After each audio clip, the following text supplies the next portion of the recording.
Bismillahirrahmanirrahim. Assalamualaikum warahmatullahi wabarakatuh. Saya Basnawati, mahasiswa Pendidikan Profesi Guru Universitas 11 Maret tahun 2025.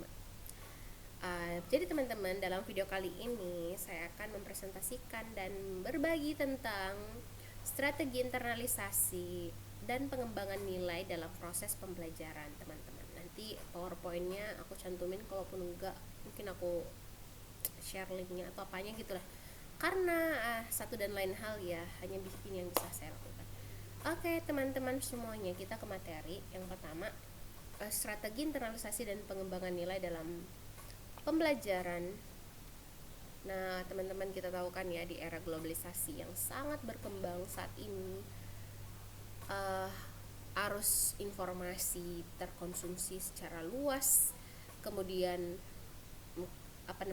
budaya dari luar semuanya dikonsumsi oleh peserta didik kita. Tentu itu ada dampaknya terhadap perilaku mereka, ya kan. Nah, pendidikan sekarang nih ya, tidak cukup hanya membekali peserta didik dengan pengetahuan dan keterampilan teknis, nggak cukup, tapi butuh lebih dari itu. Apa itu? Satu, pendidikan itu harus mampu menanamkan nilai-nilai moral, etika, dan sosial sebagai fondasi karakter peserta didik.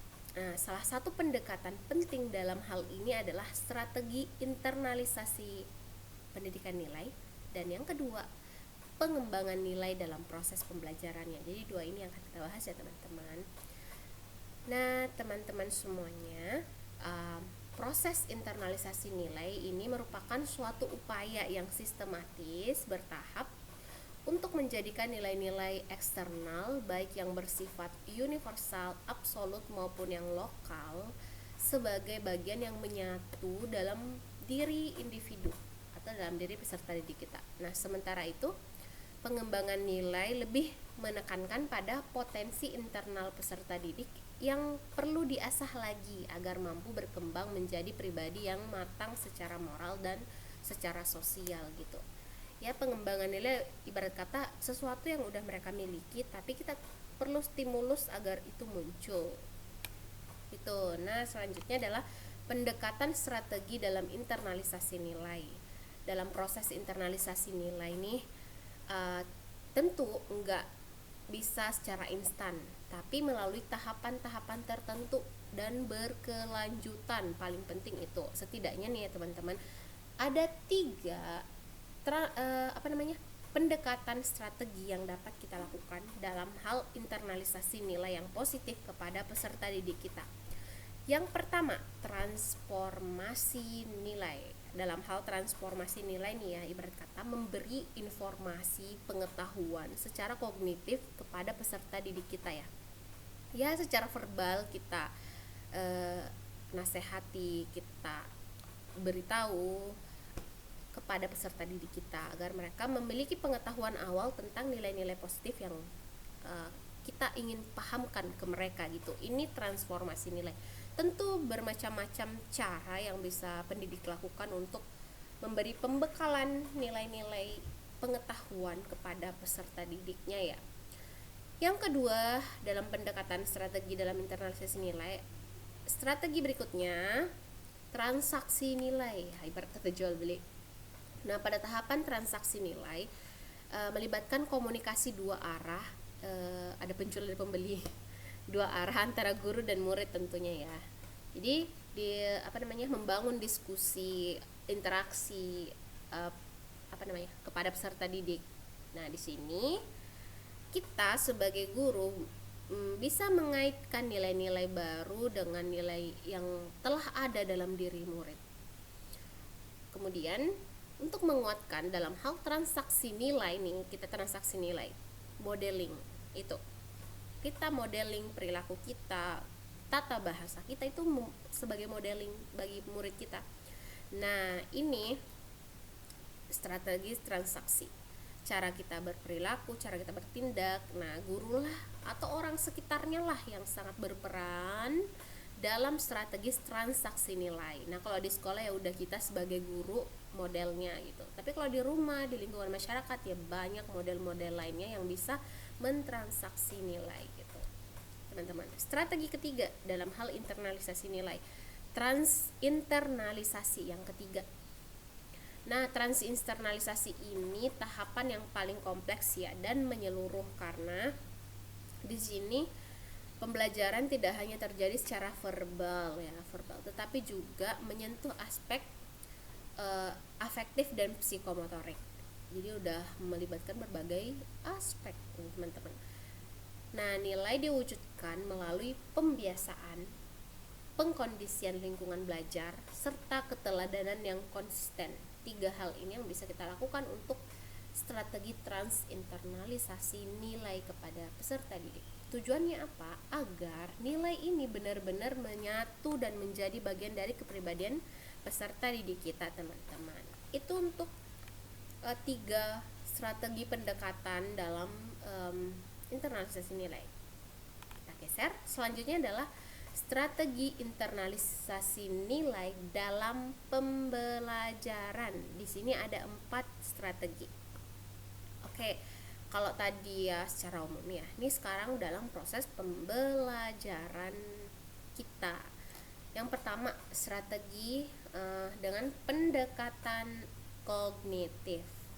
Kalau pendekatan kognitif berarti pendekatan ini bertujuan untuk mengembangkan pemikiran, moral, dan kemampuan individu untuk membuat keputusan berdasarkan nilai-nilai yang dipahami secara rasional ya. Metode ini dapat digunakan melalui 1.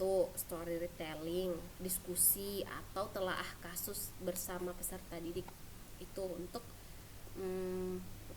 memacu mereka berpikir kritis tentang nilai-nilai yang ada gitu di sekitarnya. Itu teman-teman. Yang kedua adalah strategi pembiasaan. Kalau pembiasaan ini teman-teman artinya karakter apa sih yang mau kita, atau nilai apa yang mau kita bentuk dan muncul pada peserta didik kita, maka itu yang kita biasakan. Tentunya dijadikan rutinitas, dijadikan mereka mudah mengakses dengan melihat atau dengan melakukan dengan kesepakatan bersama secara berulang-ulang dilakukan hingga menjadi kebiasaan. Yang ketiga, strategi pengkondisian lingkungan belajar.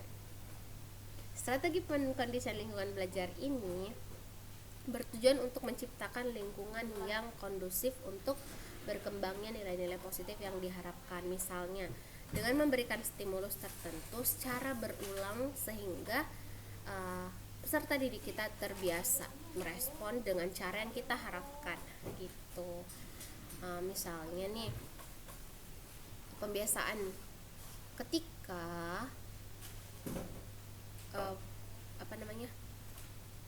kita tadi mengharapkan sesuatu yang muncul pada peserta didik kita, responnya sesuai harapan kita. Nah, pemberian afirmasi juga termasuk salah satu hal yang bisa kita lakukan terhadap perilaku positif peserta didik kita. Yang keempat, strategi keteladanan yang konsisten. Nah, penanaman nilai ini melalui keteladanan adalah metode yang sangat efektif karena setiap yang di sekitar peserta didik kita adalah model untuk transfer nilai gitu, atau tadi transaksi nilai itu. Nah, karena individu cenderung untuk meniru perilaku orang-orang di sekitarnya, maka strategi keteladanan yang konsisten adalah bentuk strategi paling efektif untuk menanamkan nilai gitu.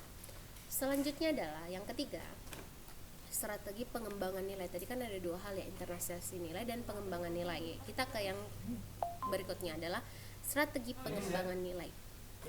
Nah, tadi perilaku yang udah ada di peserta didik kita mau munculkan atau memperkuat. Ada beberapa hal yang bisa kita lakukan untuk mengembangkan nilai yang sudah ada dalam peserta didik. Yang pertama, penyajian dilema moral. Ini bisa kita lakukan dengan menghadirkan situasi yang menantang bagi peserta didik agar mereka tuh berpikir, kemudian bisa memilih dan mempertanggungjawabkan pilihannya berdasarkan nilai-nilai yang mereka pahami gitu. Yang kedua, bisa dengan diskusi terbuka dan reflektif. Kalau dengan diskusi ini kita bisa menggali sejauh mana sih nilai yang sudah ada dalam diri peserta didik, dan itu bisa kita pertajam atau perkuat lagi dengan diskusi dan dialog yang terbuka. Yang ketiga, model klarifikasi nilai. Nah, di strategi ini peserta didik didorong untuk mengenali, memilih, dan menghidupkan nilai secara sadar, bukan karena paksaan atau imbauan semata gitu. Nah, yang terakhir adalah simulasi dan bermain peran, role play. Ini juga bisa dilakukan untuk mengembangkan nilai-nilai positif yang sudah ada dalam diri peserta didik. Itu akan lebih mudah. Nah, yang terakhir adalah gabungan internalisasi nilai dan pengembangan nilai. Nah, idealnya kan pembelajaran nilai tidak hanya mengandalkan satu pendekatan, tapi memadukan antara internalisasi dan pengembangan nilai secara harmonis. Karena kalau misalnya ada karakter atau nilai positif yang baru yang mau kita hadirkan di diri peserta didik, maka itu kita bisa menggunakan strategi internalisasi nilai. Tapi perlu juga menguatkan nilai-nilai yang sudah ada dalam diri peserta didik dengan pengembangan nilai tersebut. Gitu teman-teman untuk materi tentang strategi internalisasi nilai dan pengembangan nilai dalam pembelajaran. Cukup sekian. Jika ada saran dan masukan boleh dituliskan di kolom komentar, dan juga hal baru apa yang teman-teman dapatkan setelah mempelajari topik ini atau mendengarkan materi ini. Terima kasih. Assalamualaikum.